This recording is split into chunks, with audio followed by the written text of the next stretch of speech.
আলাইকুম গাইস, সাদা মুরগির গোশত রান্না করতেছি। শহর সৌদি রান্না করতেছি। শহর কদিন ওরা সবাই রোজা থাকে, রোজাতে সব শহর খায়। এখানে রান্না করতেছি সাদা মুরগির গোশত।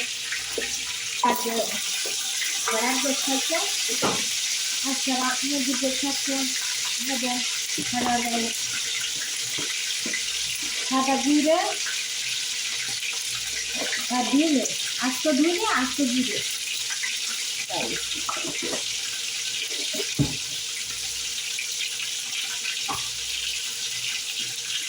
আদা গরম মশলা, তাহলে এখন সরি সাদা হিলা রসুন, আদা, পেঁয়াজ আর টমেটো,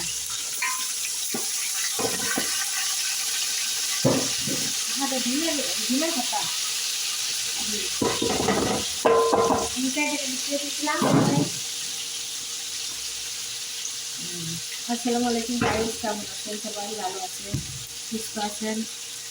আমি রোজ কাপসা রান্না করতেছি, সৌদি রান্না। ভগিনীরা সবাই বাইরে গেছেন, আজকে তখন কি করবা যদি না হয় খালি রাগারাগ করে শুরু করতে পারে। ভগিনী এখানে অনেক ঝামেলা, এখানটায় মুশকিল আপনারা দেখেন।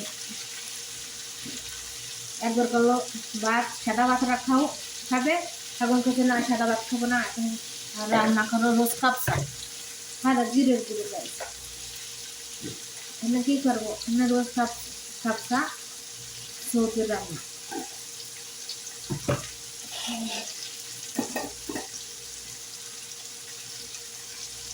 সৌদি রান্না করতেছি।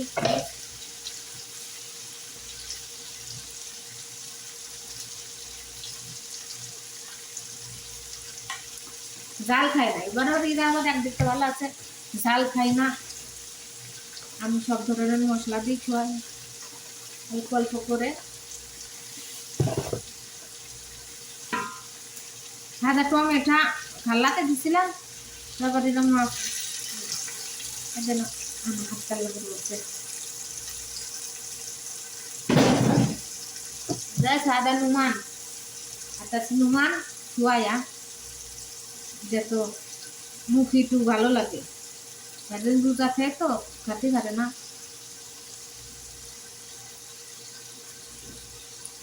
সাদা মুরগির গন্ধ কাল হলে ভেজে নিয়ে ঢাকায় হাদা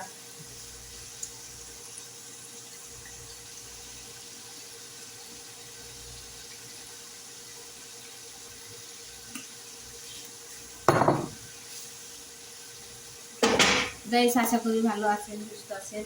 ভালো লাগে শেয়ার করবেন। আমি রান্না করি সৌদিয়া, এই জন্য আমি সব রকমের মশলাপাতি দিচ্ছি। আমরা এখন ঢেকে দেবো, পরে তারপর নাড়াচাড়া করবো। রোজ দুটো বাজলি তারপরে চাল এখানে ঢেলে দেবো, ঢালকে হালকা করে অল্প নাড়াল দিয়ে তারপরে ওদের দিয়ে দেবো সাথে। গাইস, আশা করি ভালো থাকবেন, সুস্থ থাকবেন। যদি ভালো লাগে লাইকটা শেয়ার করবেন। সবাইকে ঈদ মুবারক। সামনের শুক্রবারে মানে ঈদ সৌদি আরব। আসসালামু আলাইকুম গাইস, ভালো থাকবেন, সুস্থ থাকবেন। বাইরে হালকা হালকা একটু বৃষ্টি হচ্ছে।